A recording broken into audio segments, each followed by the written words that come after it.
Le passage de l'épître de saint Paul que nous venons d'entendre illustre parfaitement la vie de saint Dominique que nous fêtons aujourd'hui.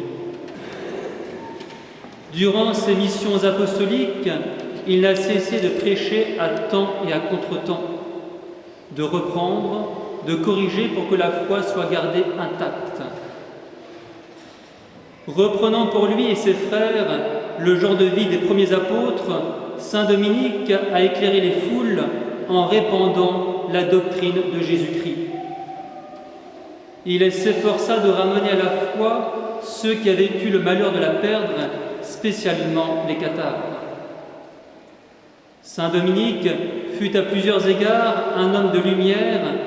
Comme un astre, il éclaira les peuples, soit pour les convertir, soit pour les affermir dans la vérité catholique. Saint Dominique fut lumineux dans sa personne, dans ses actions et dans sa postérité. La lumière convient parfaitement pour caractériser la physionomie spirituelle de saint Dominique. Cela rejoint l'éloge que sainte Catherine de Sienne a entendu du Père éternel et qu'on lit dans son célèbre dialogue.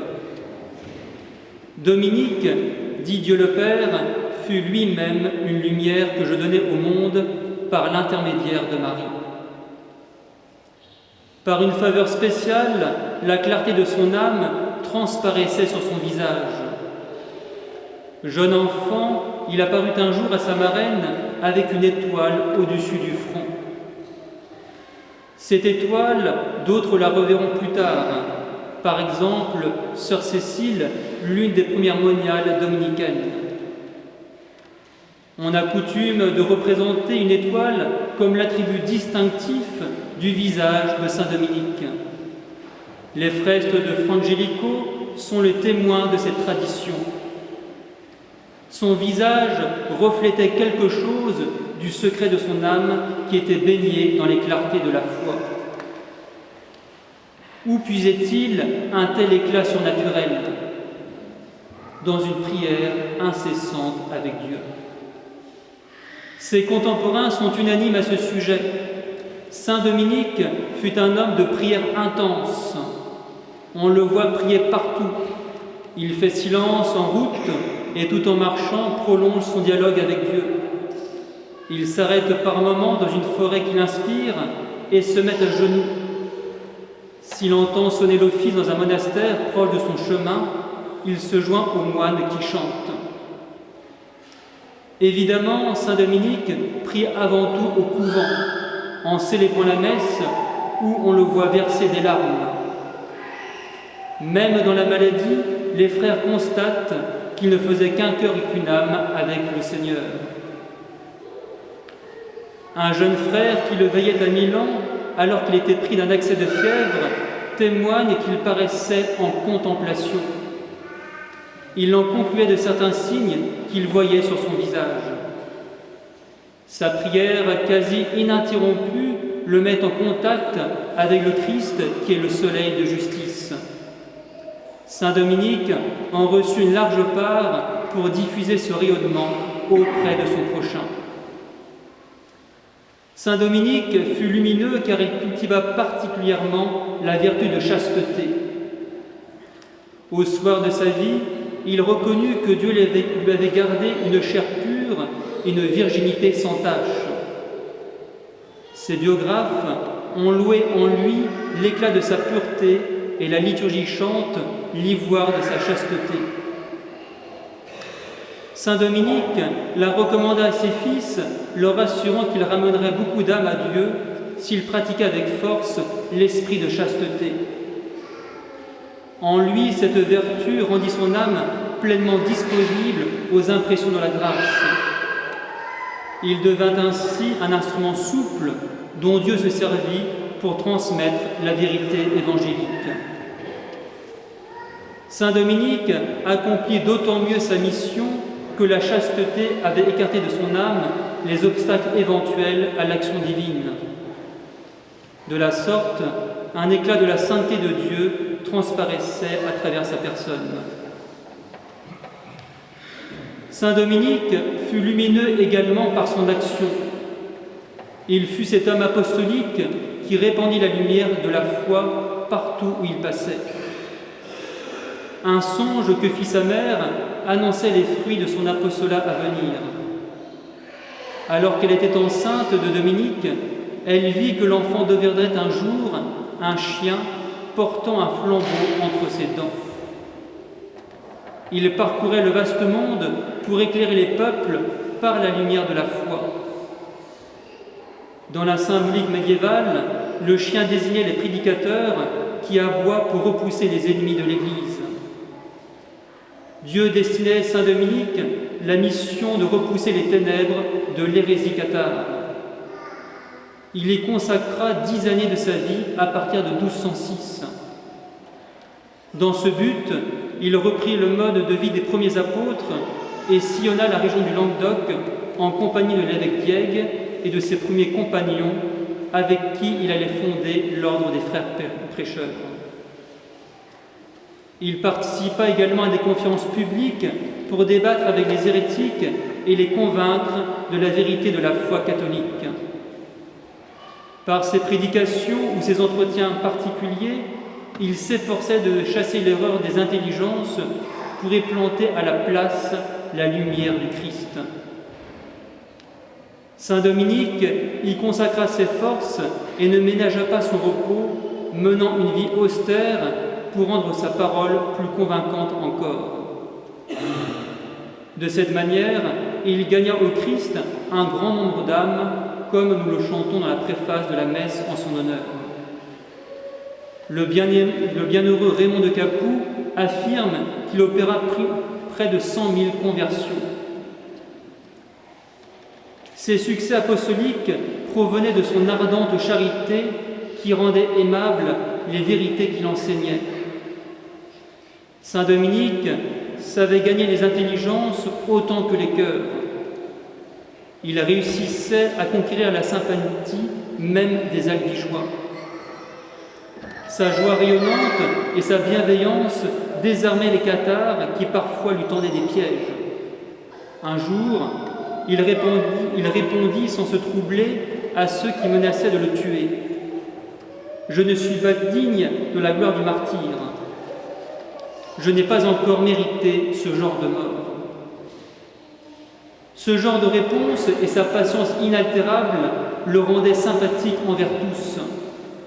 Son charme surnaturel attirait à lui les Albigeois qui voyaient en lui un homme de Dieu.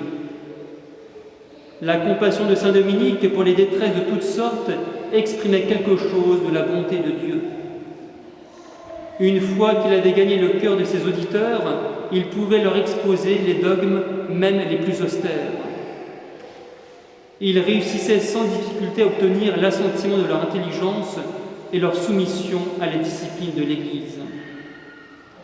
En bon chien de berger, Saint Dominique ramenait les brebis égarées dans le bercail avec les autres fidèles. Avec doigté, il savait s'y prendre pour ne pas les brusquer et les conduire auprès du divin Maître. Le zèle de Saint Dominique pour le salut des âmes l'amena à instituer un ordre dont les religieux seraient, selon l'expression du pape Honorius III, des champions de la foi et des vraies lumières du monde. C'était du moins le vœu que formulait le pape à l'égard des frères prêcheurs qu'il confirma au moment où il promulgua la bulle de la naissance de l'ordre des frères prêcheurs. Le fondateur entendait former des religieux dont la vocation serait de transmettre la foi. Aux côtés des ordres monastiques voués à la louange de Dieu, les dominicains venaient agrandir la famille des religieux. Avec saint François d'Assise et saint Dominique, un nouveau genre de vie consacrée venait de naître. Il est bon que dans l'Église, certains brûlent d'une ardente charité. C'est le cas des moines qui, comme une lampe de sanctuaire, se consument devant Dieu. Il est nécessaire aussi que d'autres s'adonnent à l'apostolat pour le bien des âmes.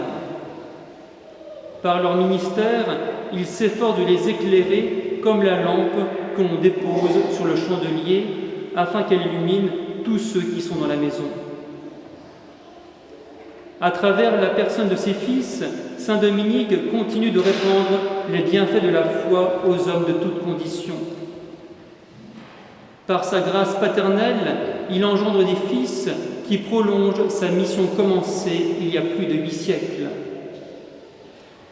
À l'image du saint patriarche, ses fils s'efforcent d'être des semeurs de lumière. Leur rayonnement prend de diverses formes selon le charisme de tel ou tel frère. La grâce dominicaine est multiforme et sait s'adapter à la patte humaine de chaque tempérament. Certains s'adressent plus à l'intelligence, comme le firent saint Thomas d'Aquin ou saint Albert le Grand. D'autres davantage à la volonté, comme saint Antonin ou saint Louis Bertrand. D'autres encore à la sensibilité, comme Frangelico ou les frères artistes. Dans la longue lignée engendrée par saint Dominique se détachent quelques grandes figures de sainteté qui demeurent des lumières dans le ciel. L'exposition qui va être inaugurée tout à l'heure nous en donne un magnifique exemple. Saint Vincent Ferrier continue de prêcher à travers les souvenirs qu'il a laissés en parcourant l'Europe. L'hommage que nous lui rendons par cet événement se reporte également sur la personne de saint Dominique, qui est la racine dont il est issu. En honorant le Fils, c'est en quelque sorte le Père que nous honorons. L'exemple de saint Vincent Ferrier nous montre que le génie de saint Dominique sait s'adapter aux circonstances de chaque époque. Hier comme aujourd'hui, la grâce dominicaine, avec son génie propre, continue de propager la lumière de la vérité. Elle nous rappelle l'importance de la doctrine qui nourrit l'intelligence et par laquelle nous sommes conduits jusqu'au Christ. En cette fête, prenons la résolution de nous rapprocher du foyer lumineux qu'est l'enseignement traditionnel de l'Église. Efforçons-nous d'y consacrer régulièrement un peu de temps en fréquentant de bons auteurs. Il en existe suffisamment pour trouver un livre qui nous convienne et qui est susceptible d'approfondir nos connaissances religieuses. En buvant à la source de leur enseignement, nous serons surpris du bonheur qu'ils procurent. Et celui qui l'engrange dans sa mémoire devient à son tour un fils de lumière et goûte la joie de transmettre aux autres ce que lui-même a reçu. Au nom du Père et du Fils et du Saint-Esprit, ainsi soit-il.